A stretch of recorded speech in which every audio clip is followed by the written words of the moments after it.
Yeah, we're moving to Q&A now. We are at the top of the hour, so we wanted to try to get in some questions. We do have like a lot of questions that folks have. I'm gonna put out this first question that came across here. My host team really just provides service and support to our players. Could the panelists explain how they transitioned service people to become effective salespeople? Is it even possible? So Lindsay, why don't you start, and then we can go in with Nick. Yes, I think there's certain people that are very self-motivated, and you give them a goal and they're going to reach it regardless of how they're going to get there. And that's great, but most people aren't like that. And so what we did was we rewarded the activity as much as we reward them getting to their goal. So if you have some sort of financial incentive, we have our quarterly plans for our hosts, and there's metrics they have to hit every day that drive them even closer to making that goal, and you're rewarding the metrics just as much as you're rewarding the goal. Then you're training them how to be a salesperson while you're doing it, because they're getting used to doing the right behaviors. Nick? So I think my answer for that is kind of two-sided. One, if you want to give them, if you want to create a hunter mentality and you don't have a way of getting rid of all the things that bog down your day-to-day activity, the answer is no, you can't do it. So you have to be able to free up enough time to do the things you need to do. And then, like what Lindsay said with having the incentive, it's like, okay, so now all of a sudden I take away all of the time it takes for the administrative work. Now I just freed up 2 hours of your day. So now you can spend 2 hours of your day doing this and this and showing them the exact steps they need to take. And then, you know, not reprimanding them when they don't hit it, but, you know, praising them when they do and giving them things. You know, we have little goals that we set monthly where we're giving out $50 site gift cards. We actually had a defector goal, like we're trying to bring back old defectors. We're called the defector reconnector. We just hit our team goal on that. We're having a pizza party for all the hosts. It's just little things. And we actually, I coming from a host team where I thought, like, okay, out of my 4 people, I have 3 huggers, and they're never going to be hunters, and that's really not the case. As long as you can provide them with all the tools they need to see the path and to go about it, yeah, you can absolutely turn them into hunters. It's not impossible, and it's actually, once you get the ball rolling, the bus drives itself. You just got to put all in place. There's a great question here. How many text messages per week do you send on average to a single person? This is a good question because, like, it's very easy to overly inundate people with text messages or some messaging from the casino. What are folks' general thoughts on this? The first time we did a really mass text was for that Tuesday promotion, and it was wildly successful. And so I had to sit the host down and say, you can't do that every day. I know you want to because it was really successful, but you're going to drive people crazy. So we have to harness that when it's really important. But in terms of their VIPs and the people that they're grooming to be their coded players, they'll figure out a rhythm that works, and it's pretty much around their interests, I would say. So for a player that loves a certain promotion, you got to tell them every time it's happening, and they're going to appreciate it.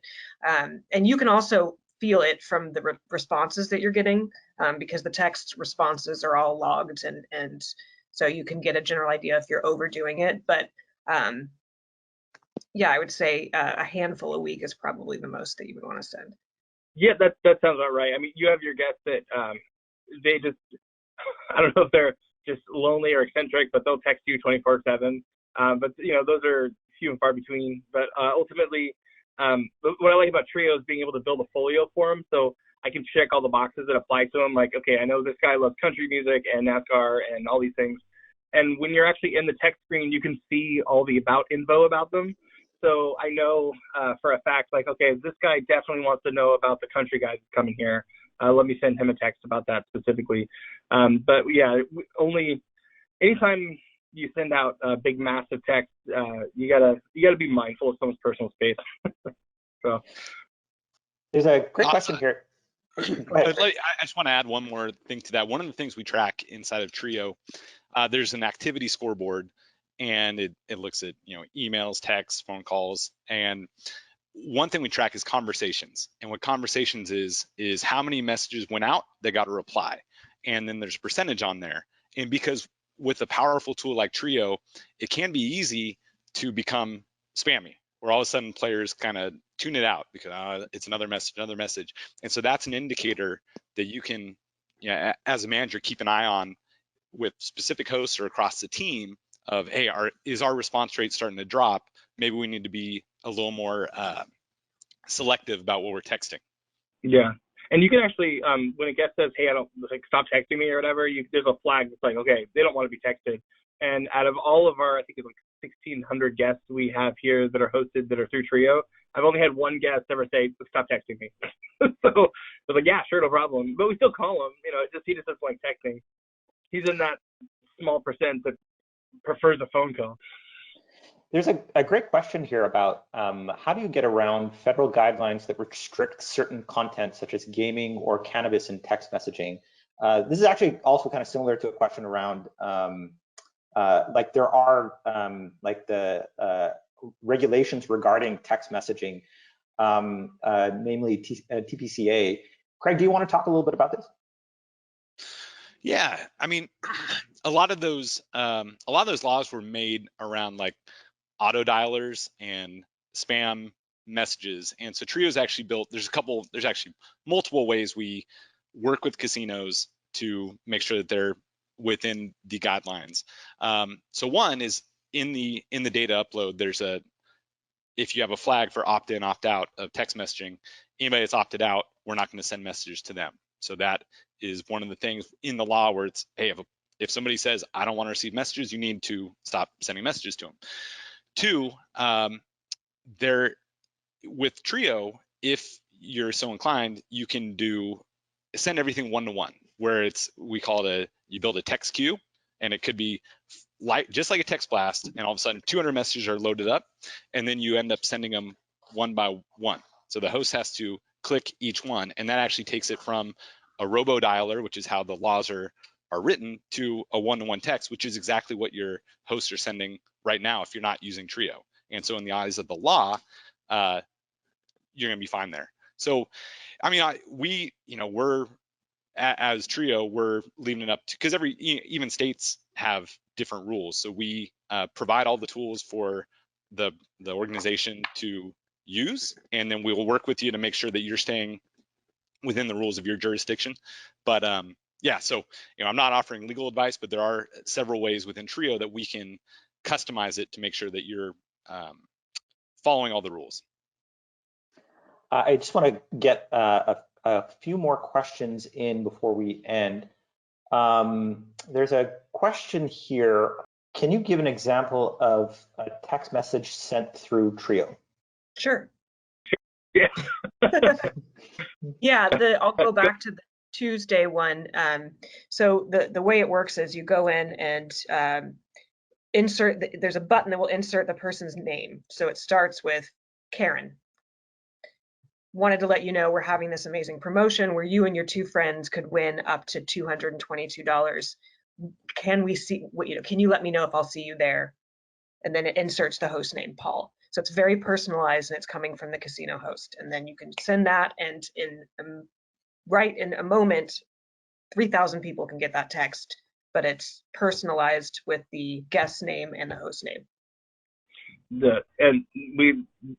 Building on that, there's the segmented campaigns, which really help out a lot, especially when you're doing a VIP event where you want to invite a bunch of people, but not everyone has the same promotional offer.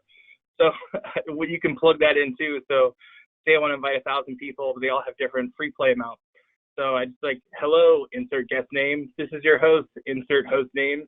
I just want to let you know that insert event name, that the VIP event's going on, and then promotional button where it's like, and you're eligible for insert promotion. It's like $500 free slot play.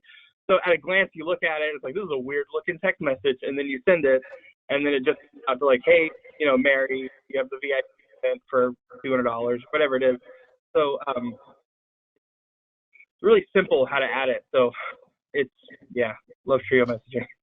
There's another great question here. How are hosts responding via text? Are you providing cell phones? Are they using their own?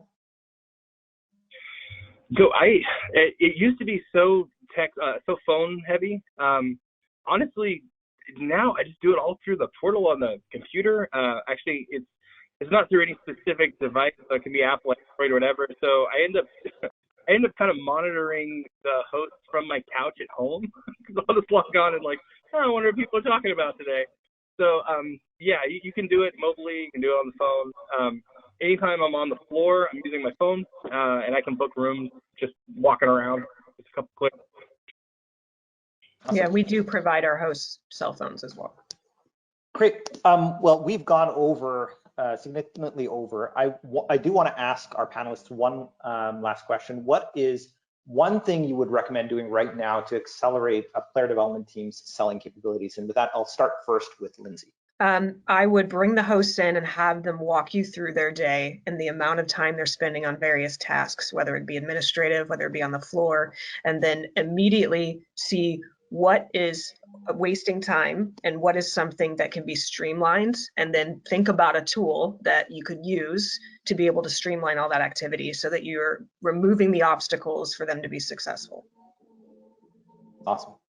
Nick, what about you? Yeah, essentially the same answer. It's like you just have to figure out what are the things that are really bogging down your host, like what hurts them, and figuring out what they're good at. And it's like, so but yeah, you nailed it. It's just like it's so much of your day is bogged down with so much stuff, and figure out where the problems are, and then find the right tool to solve those problems, to give them the time to do what they need to do. And what they do is they schmooze. Let them schmooze. And it's hard to schmooze when you're too busy doing administrative work or filling out logs that prove that you talked to somebody. Like it just takes up so much of your day to do what they're doing best.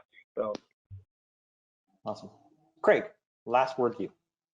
I mean, I can't really add on. I think Lindsay and Nick nailed it. It's really just analyzing. Look at the 3 buckets and try to first identify how much time your hosts are spending in each of the 3 buckets. If you can, try to measure how many trips per hour they're doing right now, how much time are they actually spent selling, and then you have a clear idea of, okay, what are the metrics that I need to focus on? Do I need to free up admin time so they have more time to sell, and that's how we'll drive more revenue? If you think you've already made it as streamlined as possible and there's not more admin time to cut, then just focus on how can I help you sell more in the time you have to sell. And obviously, I think Trio360 is the best tool on the market. And I was looking through, I saw Darius, he had a question about dashboards. Yes, there's dashboards. There's the answer to everything is yes, Trio360. And I think that's it. But anyway, I just want to thank Nick and Lindsay for all the stories and just being so great at using Trio. You guys are, I didn't even have to talk hardly at all this webinar. You guys did great, so thank you.